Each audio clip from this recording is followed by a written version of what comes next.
Um, this is a very, of all the subjects, when you get into celestial mechanics or creation mechanics, or particularly when you get into living in a black hole or service contracts to come into a black hole, right? And what are really salvage missions, which are healing missions.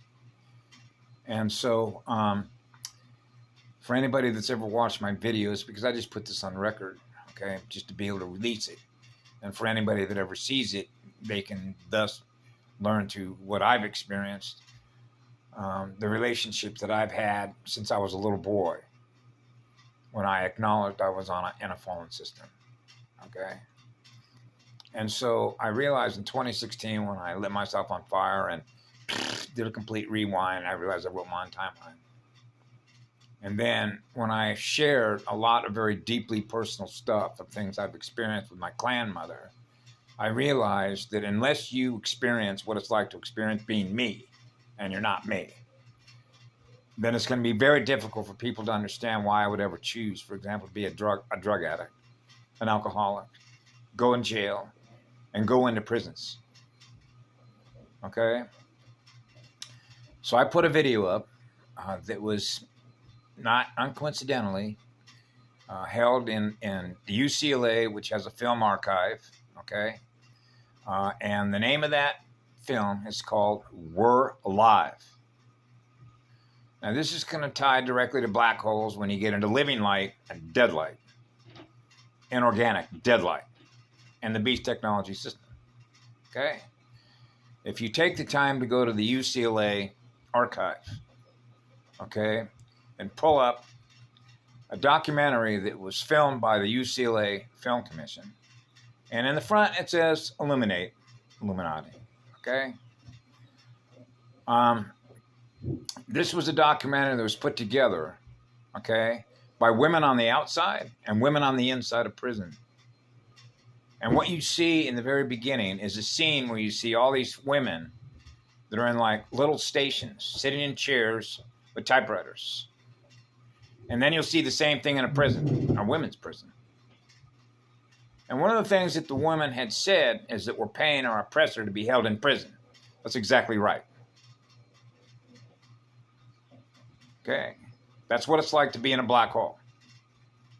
We're paying the keepers, what I call the gatekeepers, the gate crashers, the intruders, where they crash gates in order to control the gates and take over the whole shebang.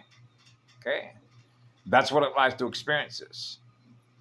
So this is why when I go back in time to 1974, when this documentary was filmed, where they went in to interview these women that are in prison. Here's an example. This is how this one woman got in prison, because she had children. Okay? She'd gotten into trouble. And so she was able to get a job, provided that she could put up a bond. Okay? Because the job that she was going to get, that they were willing to put her in, okay, was being co-signed, okay, by a bondsman to put up the bond that she had to put up in order to get the job, okay, for how much money they were willing to pay her. At the time was $900. Now, back then, in the late 1960s, was not bad money, okay, because I know that because of the jobs that I've had, the cost of living. When it was 300 times more, you had 300% more purchasing power in the 60s than you did roughly in the early 2000s or late 90s. Okay, so that's the number 3, isn't it? So now we're back to the relationship between 1 and 3, or hydrogen and oxygen. Or if you will, low pressure and high pressure systems. Or if you will, balance between the poles in a planetary consciousness terrain. This is a very important documentary because Mama's Day is coming up, isn't it? So this was a documentary put together by women for women. Women before, women after, and women now. Okay? So this woman had an opportunity to get a job, okay, that would reestablish herself, right? Which is what she's trying to do. She's trying to earn a living. So she doesn't have to do things in order to get what? Money. Now we're into inverters and torque converters. So all she needed was one signature to get a job making $900 a month. And guess what happened? All she needed was a signature from her probation officer to get that job. And guess what her probation officer said? No. And you know what the answer was? Why? According to the testimony? Because you don't deserve it. Because you're not of the right class to be making that kind of money. Which means that the probation officer knew that by denying it, that woman was going to go back to prison. And she did. You see how that works?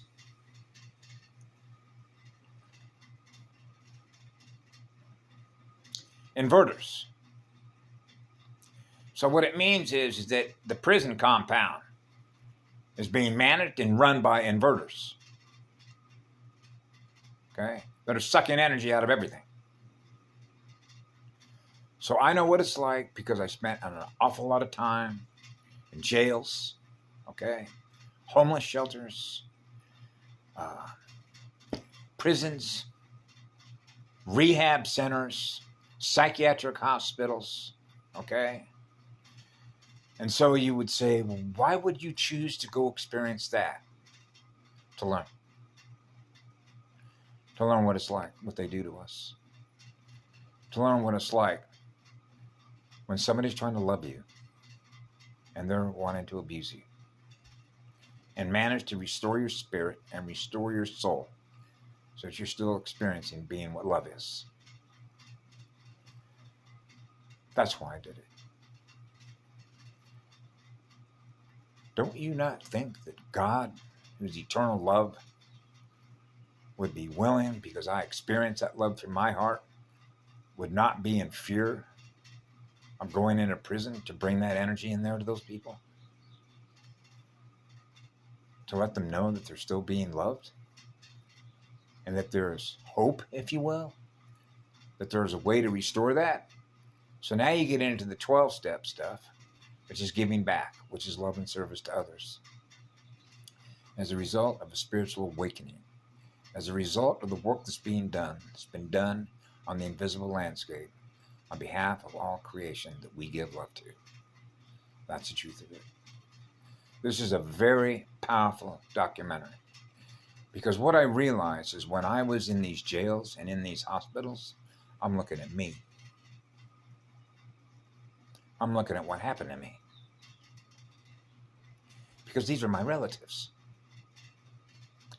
This is where there's no separation. When you're androgynous, there's no separation between everything that I'm giving love to that's in my marrow. So I'm experiencing what they're experiencing by my ability to experience what they're experiencing. So now we're back to restoring you is restoring me. Because you're everything that I am, which is what love is. You see how that works? It is a very moving documentary. And even though I realize this is like going back in time, there are some things that are timeless space, which is what love is. It goes on forever. To experience the still point of God's love within our own hearts. Slowing everything down and remembering who we are through our heart and soul. The essence of our spirit. So I want to thank the UCLA archives because what's really, and this isn't a coincidence, but all of a sudden this QI, because this QI knows sort of what I'm doing, there is a pattern to this, okay, on why I share what I share with who I share it with at the time in which I share it, for the relevance or the value that might be experienced therein, right?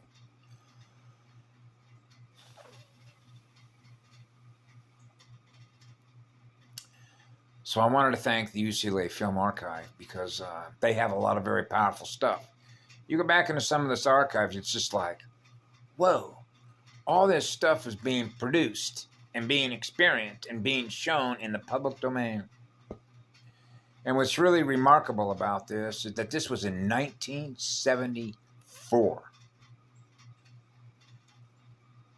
That's almost 50 years ago, right? And yet,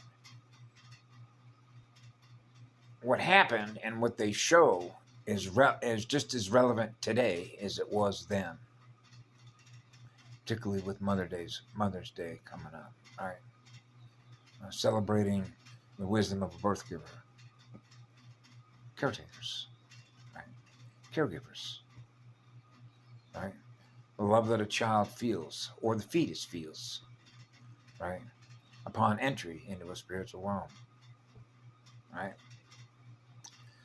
So anyway, yeah, I went from watching a short little play by James Dean about a bracelet, and it's so funny the way that how could a scriptwriter be so eloquent in using the words that are thus mic'd?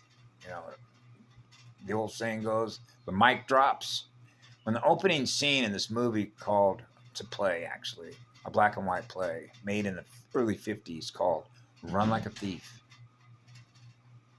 And it had to do with a bracelet. But the opening words by this lady who owned this fancy little hotel, when the opening scene with her, she said, "Oh, I built this beautiful, expensive hotel that caters to the elite with an enormous amount of money and diamonds out of fresh air and beautiful mountains." The pun was in that script. Right? The hotel was built out of fresh air and beautiful mountains. So she left her bracelet in the dining room that was worth thousands and thousands of dollars. Right?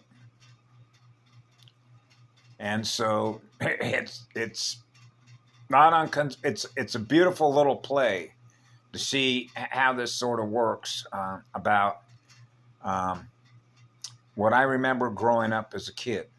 Okay, because even in recent times, as a matter of fact, as recent as a couple of years ago, it just blew my mind because it was commonplace when I grew up as a child when it came to matter, the value of matter or material form, the shape and form of material things, or if you will, the hologram itself that we discombobulate, pull it apart, right, and then create artifacts out of that have value or monetary value, and now we're going to store in memory by the use of our own energy what we're now holding in memory as a result of how we define what's value between matter and spirit, between matter or pre-phase matter and pure love consciousness, and then being in a matter body, right? In and out, phasing in and out. So when I was a child growing up, for example, it was commonplace because I'm observing the behavior, the patterns, the sound and light patterns of people that could pull up, for example, in front of a store, leave the engine running with the keys in the ignition, and go into the store and be gone for 30 minutes and come back out, and the car's still running and the door's still open. And that would include door locks on the house. Nobody was putting cages over the windows. Okay? If you lost your wallet, say in a supermarket, somebody would pick it up and turn it into lost and found.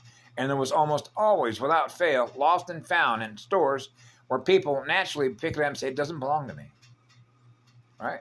So they turn it in. So that whoever lost it, because it's got money in it, right? Remember how we define value. It'll be returned to them, right? And so there used to be what was called lost and found. You know, you lost it. Okay, well, if I find it, I'll turn it back in. I had somebody turn my wallet back in as recent as just a few years ago. Whoa, it reminds me of my childhood. Now we're back to trust issues, right?